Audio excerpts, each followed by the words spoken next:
Om Namo Bhagavate Vasudevaya. Om Namo Bhagavate Vasudevaya. Bhagavate. Om Namo Bhagavate Vasudevaya. So thank you very much, dear devotees, for joining us today. I'd like to seek your good wishes and your blessings so that we can continue with our overview of the Srimad Bhagavatam 4th canto. So we're on the 9th chapter. We'd like to thank our Guru Maharaj and Srila Prabhupada for giving us this opportunity where we are able to look at the Bhagavatam. It's such an honor and a privilege. So this is chapter 9, and this one text is from 25th verse. So we can recite this. Tato gantasi matstanam sarvaloka namaskritam upadisharishtrayastvam yato navatate gataha. The personality of Godhead continued, my dear Dhruva, after your material life in this body, you will go to my planet, which is always offered obeisances by the residents of all other planetary systems. In this situated abode of planets, the seven reserves, and having gone there, you will never have to come back again to this material world. Good, good. So, oh, it's in the wrong place, isn't it? So this chapter is entitled Dhruv Maharaj Returns Home.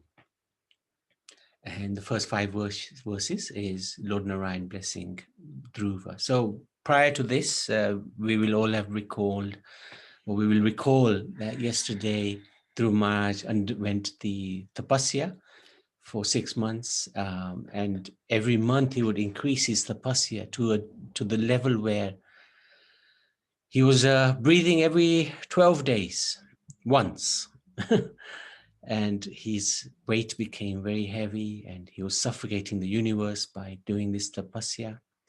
And the demigods became very worried about the state of the universe. They approached Lord Narayan. And God gone to Vaikuntha. Yeah, Rianch, you can maybe speak when it's time, okay? Not in the middle, huh? So Lord Narayan said to the demigods that don't worry, this is all due to Dhruv's tapasya, and I will go and pacify him. So your troubles will be over soon. So the Lord seated on Garud.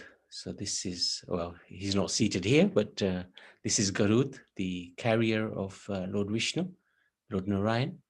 And this is Lord Narayan. He appeared before Dhruv, then visited Dhruv. This incarnation is known as Prishni Garbha, who created the planet known as Dhruvaloka for the habitation of Dhruva. So this is what it said in the translations of this chapter. Being overwhelmed at seeing Dhruv, being overwhelmed at seeing the Lord, Dhruv in ecstasy drank in the Lord's form. Right? So he was stunned. Although wishing to offer prayers, he could not do so. With the touch of the Lord's conch shell to his forehead, Dhruv attained full awareness of the Vedic conclusion. That's a really nice picture, nice drawing, nice painting, where the Lord is so kindly. He's seeing Dhruv is completely in ecstasy, and he wants to say prayers, but nothing is coming out. But also Dhruv, if you see his concentration on the Lord, it's really wonderful. So he was just drinking in the nectar of the Lord's form. And the Lord touched him with the conch shell, and he was able to recite some prayers. So he was thanking the Lord for enlivening his senses. Dhruv praised him as the Supreme Personality of Godhead, the inspirer of Brahma, and the shelter of all. Dhruv lamented his previous desires for temporary material boons from the Lord. He begged the Lord instead for the association of devotees, for protection from material desires, and his sweet devotional service, God's devotional service, the Lord's devotional service. So this is really, really instructive. This is one of the most important parts of the Bhagavatam, where Dhruv Maharaj, as we all know, he wanted a kingdom greater than not just his father, not just his grandfather, but greater than his great-grandfather, who is Lord Brahma. So that was the motivation for his tapasya, for his devotion. But when he attained the Lord, when he saw the Lord, he was in lamentation. He was regretting. Why did I even approach the Lord for material boons? So first thing he asks for, and this is again so important, and it gives the importance about having good company. Again, another example. He said, I don't want what I asked for. I don't want those materials. All I want is to be with your devotees, to be away from material desires, and to be always in your bhakti. So three things. But the first thing he asked for, association of devotees. Now, the interesting thing is he did get the association of Narad Muni, one of the greatest devotees. But at that time, his vision was not clear because of his anger and his desire to obtain material wealth. So that hampered his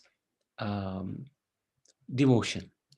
But nonetheless, due to the greatness of his spiritual master, Narad Muni, he still attained the Supreme Personality of Godhead because of his determination and his tapasya and his devotion. So it's quite instructive how, even though he was desiring these material boons, the Lord appeared before him. So this is anything we want, we should not go to anybody else except the Lord, even if it's material things. But like Dhruv has realized, wanting material things from the Lord is actually not very sensible. But having said that, even if we do want something, just approach the Lord, because he will purify our desires, which is what he's done to Dhruv. He purified his desire. The Lord's benediction, so from 18 to 26. Even though difficult to obtain, the Lord awarded Dhruv the pole star, which is worshipped by all in this universe. He also installed him as the king of the earth for 36,000 years, with continuous youth. And finally, at the end of his life, Dhruv would go to the Lord's eternal planet, Dhruvalok, which is the same as the pole star, right? That's what's become Dhruvalok, from which he will never return. So where is this Dhruvalok? So I think devotees may be familiar with this diagram. This is the material world, and we have Garbhodakshaya Vishnu, from whose navel came this lotus stem, on top of which Lord Brahma was born. And the lotus stem is the 14 planetary systems. This is what part of the creation, Visarga, the secondary creation. But within this universe is this place here, which is actually, even though it's in this material world, it's part of the spiritual world. It's not something that is destroyed at the end of Lord Brahma's life. So looking at it a little more closer, this is Dhruvalok, the pole star. It's the abode of Kshirodakshaya Vishnu. This is where the expansion of Garbhodakshaya Vishnu, who is also known as Paramatma, the Super Soul. It's his abode within this material world. Upon it, there is an ocean of milk, And within that ocean of milk, there is an island known as Shwetadweep. Kshirodaksha Vishnu, as Paramatma Supersoul, is situated in everyone's heart and even within every atom. So this Dhruvalok was awarded to Dhruv Maharaj. And this is, the reason for that was he wanted a kingdom greater than Lord Brahma. And there is no kingdom greater than Lord Brahma in this world. So Krishna gave him Dhruvalok, which is extraordinary. So Krishna fulfills the desires of his devotees. This is the most amazing pastime. So continuing on, Dhruv Maharaj returned home. Dhruv Maharaj's lamentation from 27 to 36.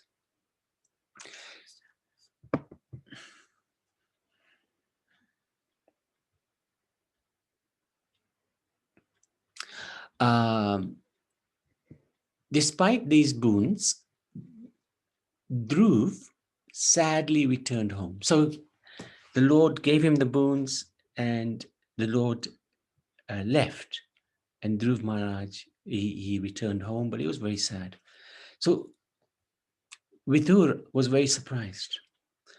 How is it that within a few months, Dhruv achieved something which was very, very rare, yet he was not happy.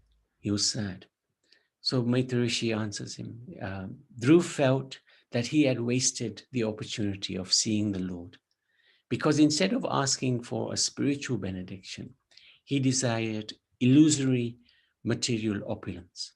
Dhruv felt that he was like a foolish, poor man who asks for a few grains of broken rice from an emperor, praying for useless things which are like medicine for a dead man. So these are the examples given in the chapter.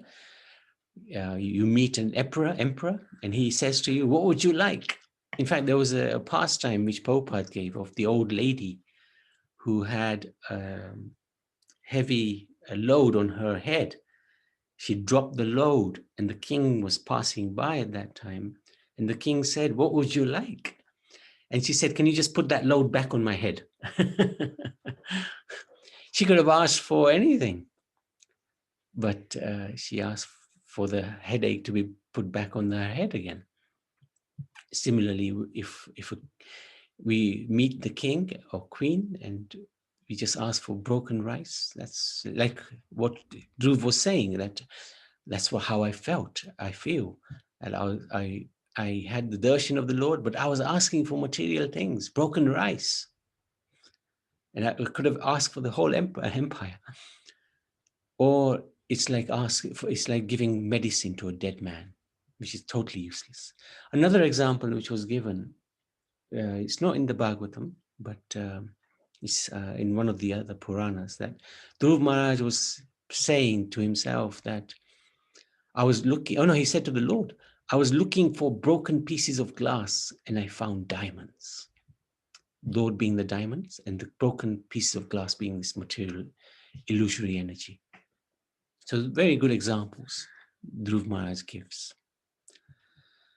So then, just carrying on with the chapter 37 to 41, delighted to hear his son was returning home, King Uttanpad went to greet Dhruv in a golden chariot, accompanied by Suniti and a large entourage. So now what had happened, King Uttanpad realized that Surichi was actually not a very good mother, and she lost favor. So he ignored her. Surichi was not favored by the king, so she was not even asked to come. But Suniti was very gracious, and she allowed Surichi and Uttam to join them in her palanquin. So they all went.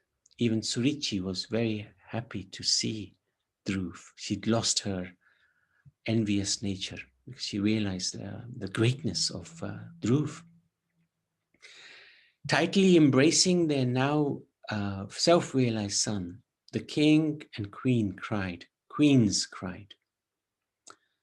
Dhruv bowed to his parents, father and mothers, and embraced his brother. Everyone loved him now, even Mother Surichi, since he had been touched by the Supreme Lord himself and manifested all transcendental qualities. So it's really, really nice. Dhruv's welcome. Accompanied by his relatives and palace residents, Dhruv and his brother returned to the city riding on an elephant. The city was festively decorated with trees, fruits, flowers, lamps, and festoons. All the city's ladies greeted Dhruv, sprinkled him with auspicious items, including grains and flowers. And then Dhruv, he was enthroned, living in stately opulence. He was made the king. Oh, no, he wasn't immediately made the king. He grew to manhood because he was still a young boy, 5-year-old boy. So he grew, being both mature and popular. He was enthroned by his father as the world's emperor. After leaving the kingdom in the hands of his son, King Sampad left for the forest to detach himself from worldly affairs. So that's the end of this chapter. And it's a glorious, glorious chapter. And it shows the power of bhakti. Bhakti has overcome Dhruv's material ambitions, and Dhruv attained the Supreme Personality of Godhead. He was awarded the pole star, the planet which does not get destroyed. When this world finishes, that planet remains. That planet remains because it's part of the spiritual kingdom. It's not part of Brahma's domain. Any questions? Any comments? Oh yes, I think what I was Pitambar. trying to say is, what was it Prahlad compared to Dhruv Maharaj's position? Pitambar, are you able to, can we hear you? Okay, yeah. Oh, he's at work. Okay. So Pitambar has a question. Sorry, what was it?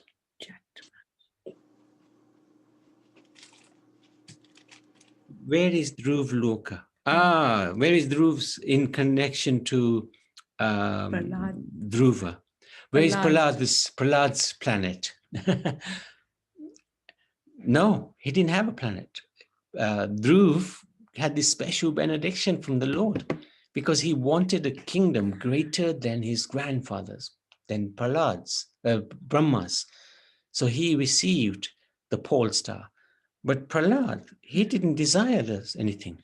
He was completely desireless. He just wanted to remember the Lord. Prahlad's position was greater than that of Dhruv because he never had any material ambition from the very beginning of his life. Because Narad Muni taught him that. Dhruv, when he left the palace, had a desire. And even after meeting Narad, that desire did not go away. But Narad showed him the process of how to get that desire fulfilled. But in the meantime, when Dhruv saw the Lord, his desires became completely purified. And hence the Lord awarding him the Dhruva Lok. But the position of Prahlad is higher because he had no material desires whatsoever. And that included, he didn't want a planet. He didn't want a position. So his position is higher, regarded to be higher than that of Dhruv. So although no planet is awarded to Prahlad, Prahlad is he's with the Supreme Personality of Godhead all the time. And if the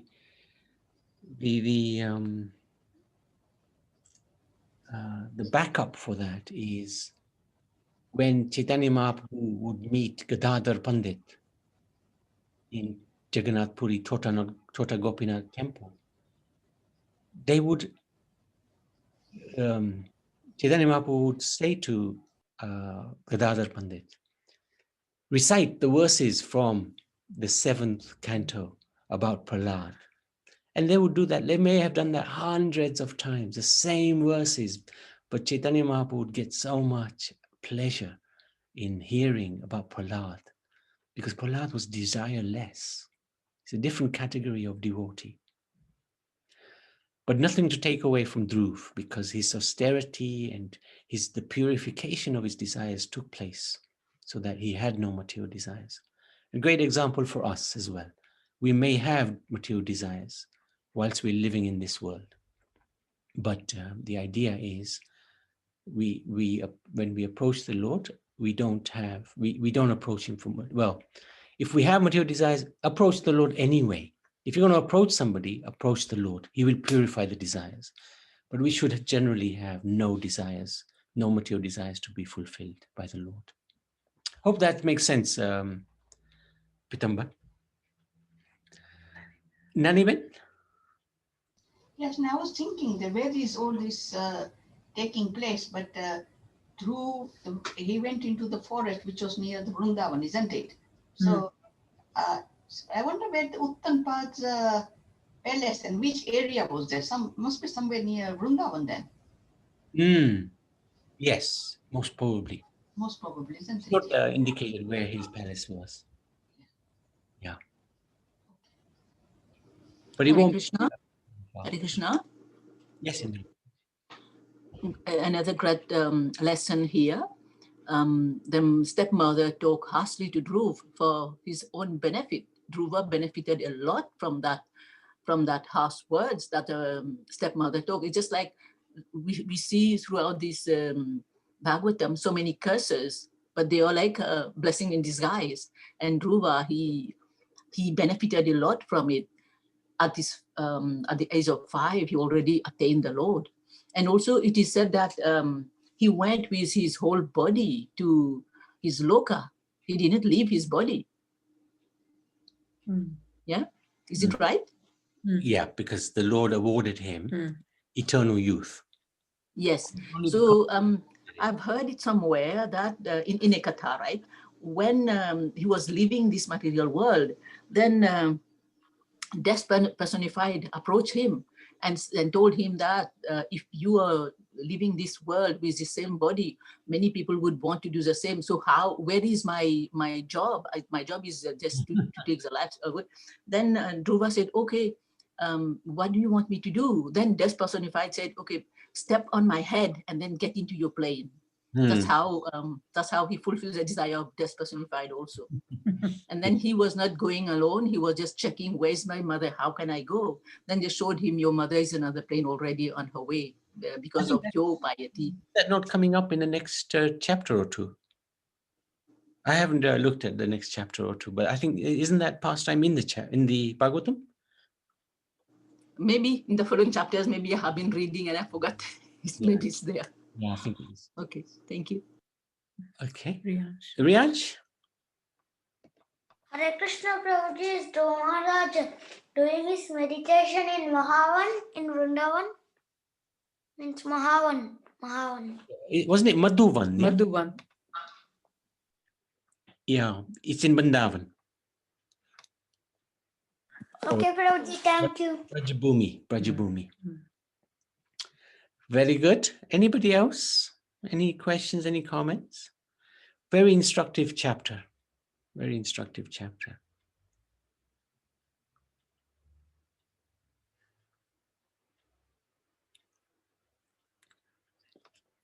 Okay.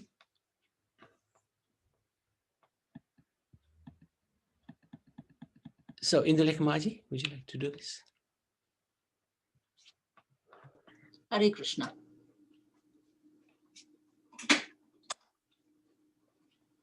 Okay, Om Namo Bhagavate Vasudevaya, Om Namo Bhagavate Vasudevaya, Om Namo Bhagavate Vasudevaya. Srimad Bhagavatam, lesson on Canto 4, Chapter 1. Whenever we make a promise, we must fulfill it so that peace and harmony can reign in our life, as it is a long-lasting value. Chapter 2, We must never judge a person by their appearance, as it may be misleading. We must always consider that there is a spirit soul inside the body. Chapter 3, when one becomes proud of their possession and position, they become blind spiritually and they cannot discriminate positively. Thus, they tend to offend others. Chapter 4, people who are envious and who offend devotees, taking them to be materialists, gradually but surely fall down. Chapter 5, the Supreme Personality of Godhead never tolerates the insult of his devotees. He personally comes to punish the miscreants. Chapter 6, whenever we offend a person knowingly or unknowingly, we must seek forgiveness from them and try to render some service to them.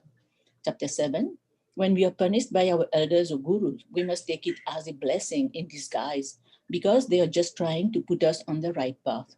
Chapter 8, when someone is serious in their endeavor, the Lord definitely help to fulfill their mission. Hare Krishna. Thank you. Okay, Madhusudan Prabhu.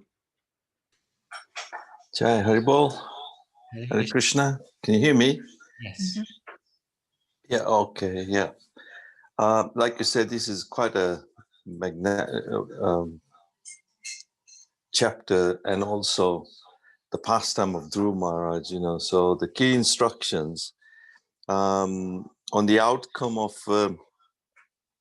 Dhruva Maharaj is determined bhakti and tapasya. So obviously, he was very determined, and I think, is that why Narad Muni have instructed him to do Astanga Yoga first? Because he knew he had material desires. Good point. Right, when we're talking about in comparison with Prahlad Maharaj. So he has those desires. So at first he recommends doing Astanga Yoga, but then because he was more determined, then he also includes bhakti, devotional service, in the way it was described. So we covered that yesterday, So Srila Prabhupada in the purport, he instructs that, Dhruva Maharaj regrets that he wanted material opulence and greater prosperity than that of his great grandfather, Lord Brahma. His begging from the Lord was like a poor man's asking for great emperor for a few grains of broken rice. So the conclusion is that anyone who is engaged in the loving service of the Lord should never ask for material prosperity from the Lord. The awarding of material prosperity simply depends on the stringent laws and regulations of the external energy. So pure devotees ask the Lord only for the privilege of serving him. And this is our real independence. So Prabhupada in the purport actually explains a little more detail what independence is actually. We think we're independent, whereas within this material world, we tend to think that we're independent. We're not. We become dependent. So if we want anything else, it is a sign of our misfortune. Just asking, it became a bit of a misfortune. So we should be careful in what we pray for and desire, and how we should execute devotional service. Okay, thank you. So lessons to be learned then. Thank you so much. Thank you. Okay. Srimad Bhagavatam ki jai. So we'll continue with the Bhagavatam on Monday. And I think we'll try to do 3 chapters if we can. 10, 11, 12. And we'll do that. Tomorrow we've got 3 personalities. In fact, today is the disappearance of Kaliya Krishnadas. Yesterday was the disappearance of Narahari Sarkar. Yeah, thank you. And tomorrow, Hari Sarkar. yeah, tomorrow is the disappearance of Sharanga Thakur. So all these 3 personalities will have a brief look at their lives. There isn't a huge amount written about them. And also we wanted to go through all of the songs so far we've done of Bhaktivinoda Thakur. So when I say we, of course, I mean Karuna. Really amazing effort, actually. So thank you so much. Okay, Hare Krishna. Okay, let's stop.